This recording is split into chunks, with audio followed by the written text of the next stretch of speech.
Durante mi primera sesión con Catherine, yo no tenía la menor idea de que mi vida estaba a punto de tocarse por completo, de que esa mujer asustada y confundida, sentada frente a mi escritorio, sería el catalizador de que yo jamás volvería a ser el mismo.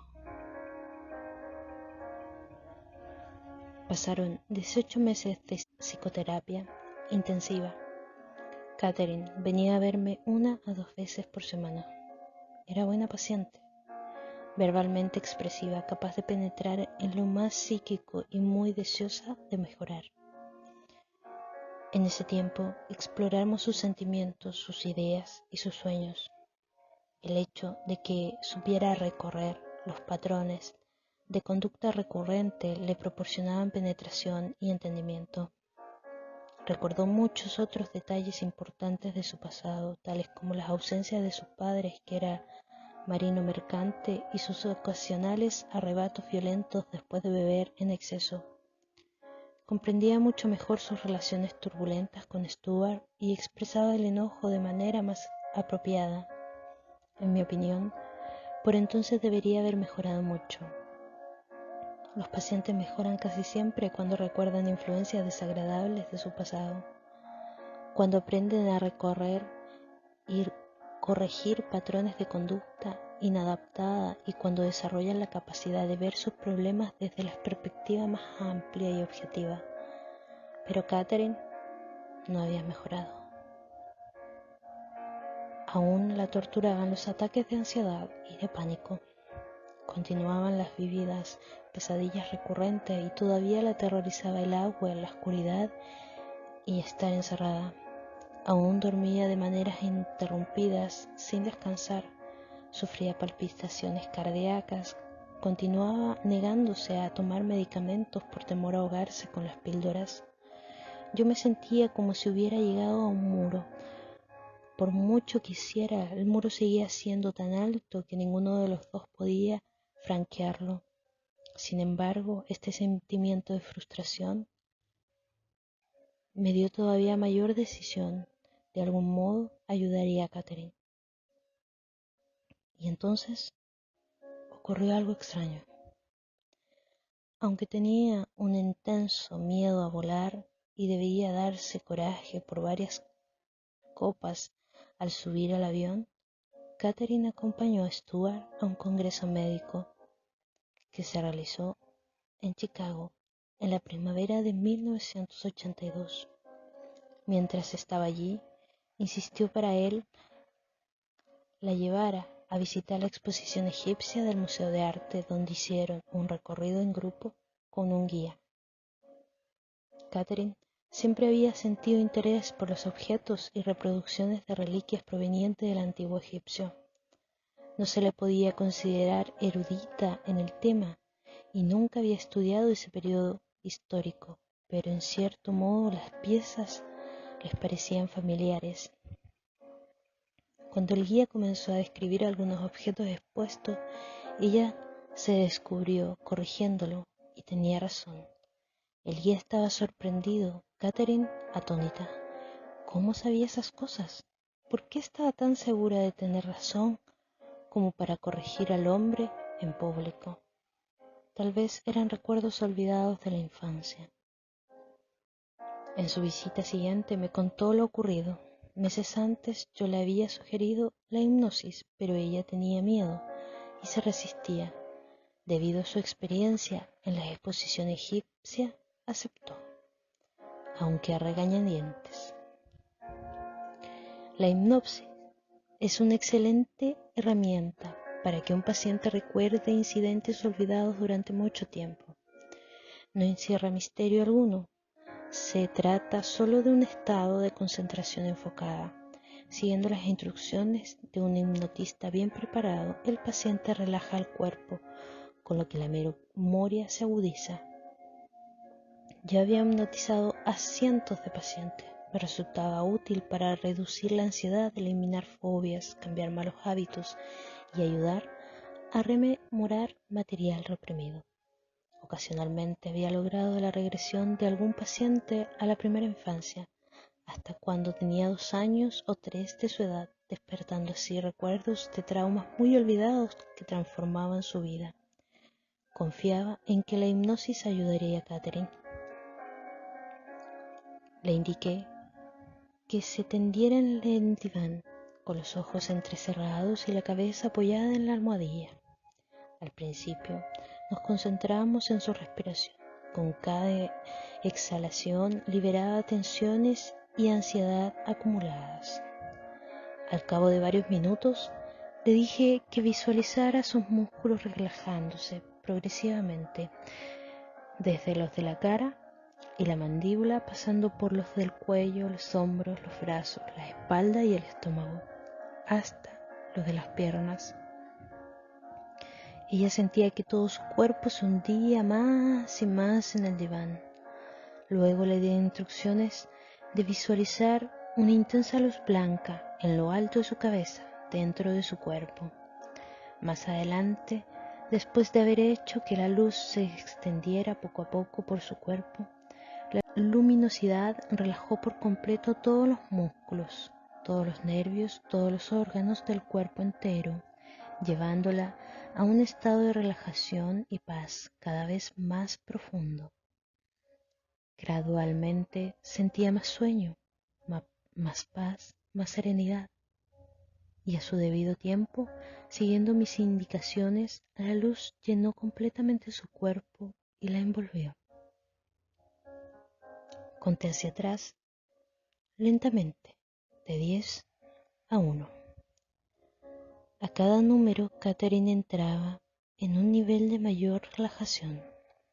Su trance se hizo más profundo. Podía concentrarse en mi voz, excluyendo cualquier otro ruido.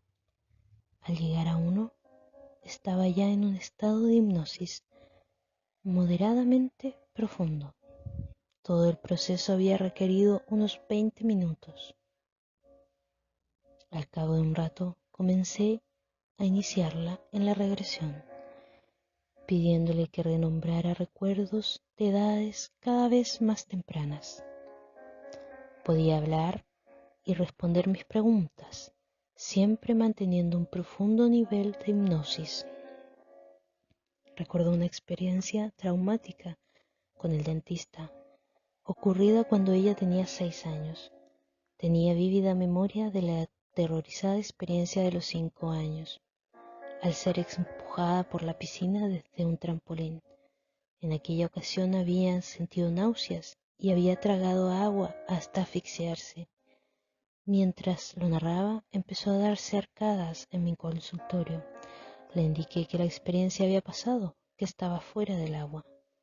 Las arcadas cesaron y la respiración se hizo normal.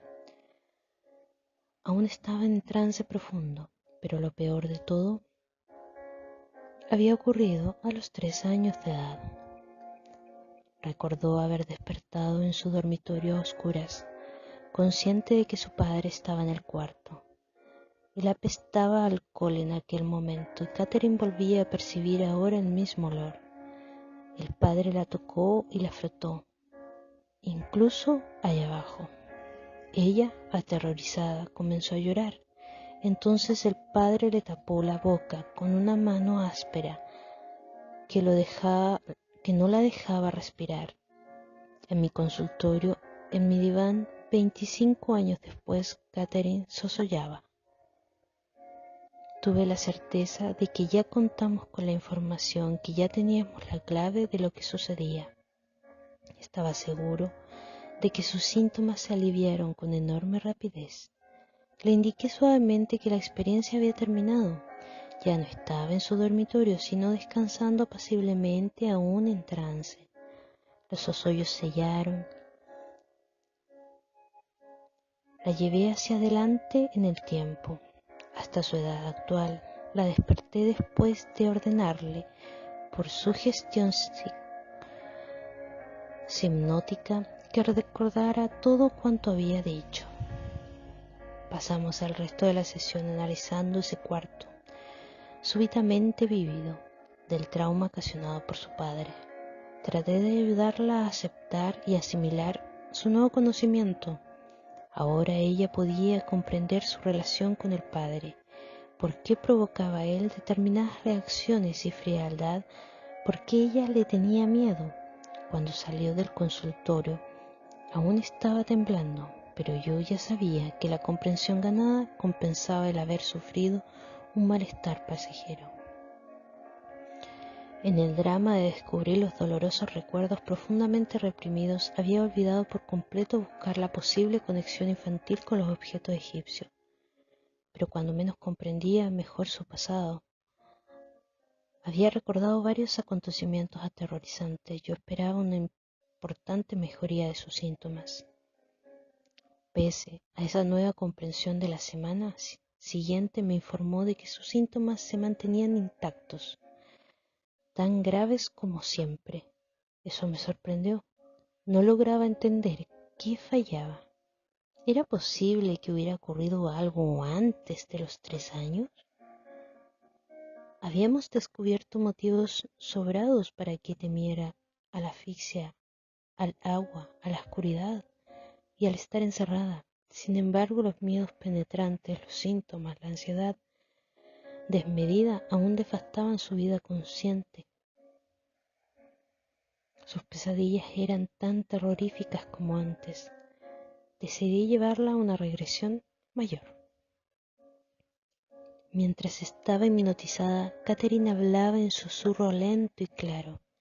Gracias a eso pude anotar textualmente sus palabras y las he citado sin alteraciones. Los puntos suspensivos representan pausas en su relato, no correcciones u omisiones de mi parte.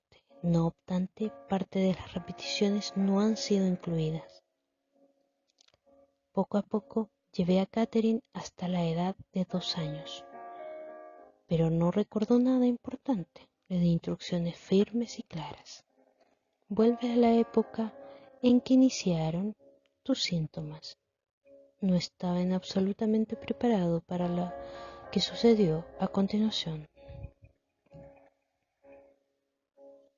Veo escalones blancos que conducen a un edificio grande y blanco, con columnas, abierto por el frente. No hay puertas. Llevo puesto un vestido largo, un saco hecho de tela tosca. Tengo el pelo rubio y largo, trenzado. Yo estaba confundido.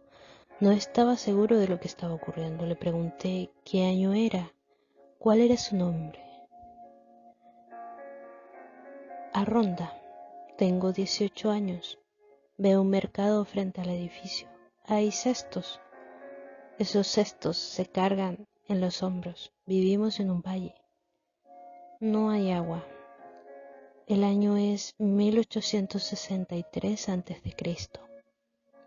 La zona es estéril, torrida, arenosa. Hay un pozo, ríos. No, el agua viene del valle, desde las montañas. Después de escucharla relatar más detalles topográficos, le dije que se adelantara varios años en el tiempo y que me narrara lo que viera. Hay árboles y un camino de piedra. Veo una fogata donde se cocina. Soy rubia, llevo un vestido pardo, largo y áspero, calzo sandalias. Tengo 25 años. Tengo una pequeña llamada Cleastra. Es Rachel. Rachel es actualmente su sobrina, con lo que siempre ha mantenido un vínculo muy estrecho. Hace mucha calor. Yo me llevé un sobresalto. Tenía un nudo en el estómago y sentía frío. Las visualizaciones y los recuerdos de Catherine parecían muy definidos. No vacilaba en absoluto. Nombres, fechas, ropas, árboles, todo visto con nitidez. ¿Qué estaba ocurriendo ahí? ¿Cómo era posible que su hija de entonces fuera su actual sobrina? Pero la confusión era mayor que el sobresalto. Había examinado a miles de pacientes psiquiátricos, muchos de ellos bajo hipnosis, sin tropezar jamás con fantasías como esas, ni siquiera en sueños. Le indiqué que se adelantara hasta el momento de su muerte. No sabía con seguridad cómo interrogar a un paciente en medio de una fantasía o evocación tan explícita, pero estaba buscando hechos traumáticos que pudiera servir de base a sus miedos y a sus síntomas actuales. Los acontecimientos que rodearon la muerte podían ser especialmente traumáticos, al parecer. Inundación o un maremoto arrasaba la aldea. Hay olas grandes que derriban los árboles. No tengo hacia dónde correr. Hace frío, el agua está fría. Debo salvar a mi niña, pero no puedo. Solo puedo abrazarla con fuerza. Me ahogo, el agua me asfixia. No puedo respirar, no puedo tragar. Agua salada. La pequeña es arrasada de los brazos. Catherine jadeaba y tenía dificultad para respirar. De pronto su cuerpo se relajó por completo. Su respiración se volvió profunda y regular. Veo nubes. Mi pequeña está conmigo. Y otros de la aldea. Veo a mi hermano. Descansaba. Esa vida había terminado. Permanecía en trance profundo. Yo estaba estupefacto. ¿Vidas anteriores? ¿Reencarnación? Mi mente clínica me indicaba que Catherine no estaba fantaseando, que no inventaba ese material, sus pensamientos, sus expresiones, su atención a los detalles en particular. Todo se diferenciaba de un estado normal de conciencia. Por la mente me cruzó toda la gama de diagnósticos psiquiátricos posibles, pero su estado psíquico y su estructura de carácter no explicaban esas revelaciones. ¿Esquizofrenia? No, Catherine nunca había dado muestras de trastornos cognitivos o de pensamientos. Nunca había sufrido alucinaciones auditivas ni visuales. No oía voces ni tenía visiones estando despierta, ni ningún tipo de episodios psicopáticos. Tampoco se trataba de una ilusión, perder el contacto con la realidad. No tenía personalidad múltiple ni escindida. Solo había una Catherine y su mente consciente tenía perfecta conciencia de ello. No demostraba tendencias psicopáticas o antisociales. No era una actriz. No consumía drogas ni sustancias alucinógenas. No consumo de alcohol era mínimo. No padecía enfermedades neurológicas o psicológicas que pudieran explicar esa experiencia vívida e inmediatamente en estado de hipnosis. Esos recuerdos de algún tipo, pero ¿de dónde procedían? Mi reacción instintiva era que acababa de tropezar con algo de lo que sabía muy poco, la reencarnación y los recuerdos de vidas pasadas. No puede ser, me decía. Mi mente científica formada se resistía a aceptarlo. Sin embargo, estaba ocurriendo delante de mis ojos. Aunque no pudiera explicarlo, tampoco me era posible negar su realidad. Continúa, dije algo nervioso, pero fascinado por lo que ocurría. ¿Recuerdas algo más? Ella recordó un fragmento de otras 2 vidas. Tengo un vestido de encaje negro y encaje negro en la cabeza. Mi pelo es oscuro, algo canoso. Es 1756 después de Cristo. Soy española. Me llamo Luisa y tengo 56 años. Estoy bailando. Hay otros que también bailan. Larga pausa. Estoy enferma. Tengo fiebre, sudores fríos. Hay mucha gente enferma. La gente se muere. Los médicos no lo saben, pero fue por el agua. La llevé hacia adelante del tiempo. Me recobro, pero aún me duele la cabeza. Aún me duelen los ojos y la cabeza por la fiebre, por el agua. Muchos mueren. Más adelante me dijo que en esa vida era prostituta, que No me había dado esa información porque le avergonzaba. Al parecer, en estado de hipnosis podía censurar algunos de los recuerdos que me transmitía. Puesto que había reconocido a su sobrina en su vida anterior, le pregunté impulsivamente si yo estaba presente en algunas de sus existencias. Sentía curiosidad por el conocer mi papel, si acaso lo tenía en su recuerdo. Me respondió con prontitud, en contraste con las evocaciones anteriores muy lentas y pausadas. Tú eres mi maestro. Estás sentado en el saliente de roca. Nos enseñas con libros. Eres anciano, de pelo gris. Usas un vestido blanco, una toga, con bordes dorados. Tú te llamas Diógenes. Nos enseñas símbolos triángulos. Eres realmente muy sabio, pero yo no comprendo. El año es 1568 a.C. La fecha era aproximadamente 1200 años anteriores al famoso Diógenes, filósofo cínico de Grecia. El nombre no era muy insólito. La primera sensación había terminado. Le sucederían otras aún más asombrosas.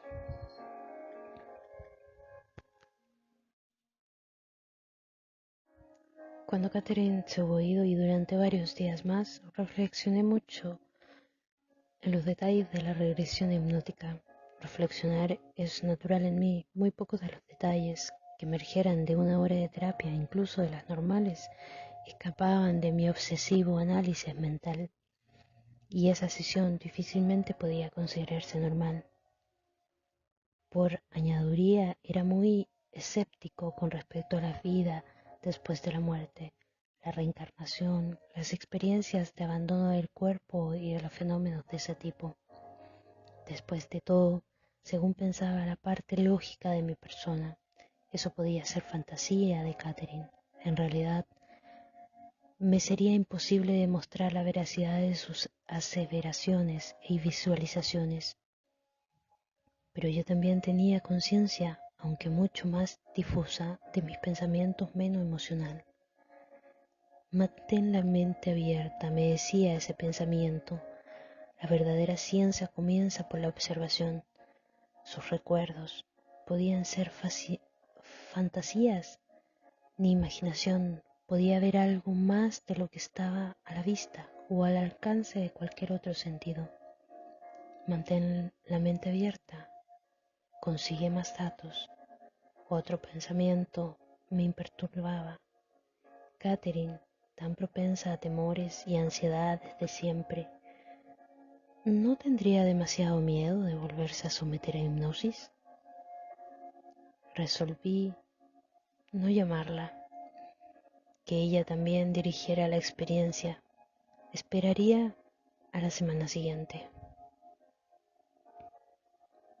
Una semana después,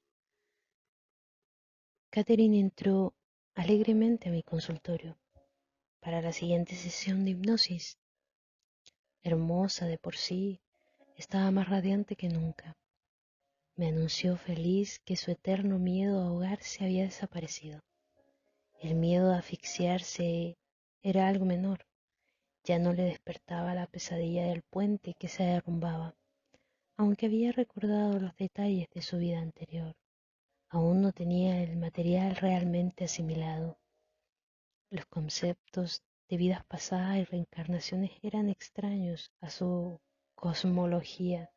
Sin embargo, sus recuerdos eran tan vívidos, las visiones, los sonidos y los olores tan claros, tan poderosa e inmensa la certeza de estar allí, que ella debía haber estado. La experiencia era tan abrumadora que ella no lo ponía en duda, pero se preguntaba cómo conciliar eso con sus creencias y su educación. Durante esa semana, yo había repasado el libro de texto de un curso de religiones comparadas que habían seguido en mi primer año de la Universidad de Columbia. Había ciertamente referencias a la reencarnación en el Antiguo y en el Nuevo Testamento. En el año 325 después de Cristo, el emperador romano Constantino el Grande, junto a Helena, su madre, había eliminado las referencias y la reencarnación contenidas en el Nuevo Testamento. El segundo concilio de Constantinopla, reunido en el 553, confirmó este acto y declaró herética la idea de la reencarnación.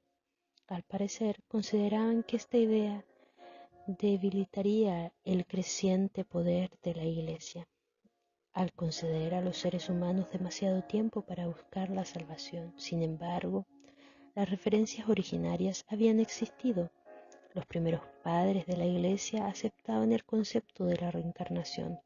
Los primitivos gnósticos, Clemente de Alejandría, Orígenes, San Jerónimos y muchos otros, estaban convencidos de haber vivido anteriormente y que volverían a hacerlo.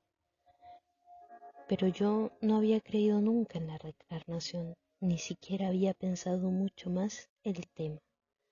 Aunque mi temprana educación religiosa hablaba de una vaga existencia del alma después de la muerte, la idea no me convencía. Yo era el mayor de los 4 hijos, todos los cuales se llevaban 3 años entre sí. Pertenecíamos a una conservadora sinagoga judía de Red Bank, una pequeña ciudad próxima a la costa de Nueva Jersey. Yo era el pacificador y el hombre de estado de la familia. Mi padre se dedicaba más a la religión que al resto de nosotros. La tomaba muy en serio. Como todo en cualquiera de la vida, los éxitos académicos de sus hijos eran las grandes alegrías de su existencia.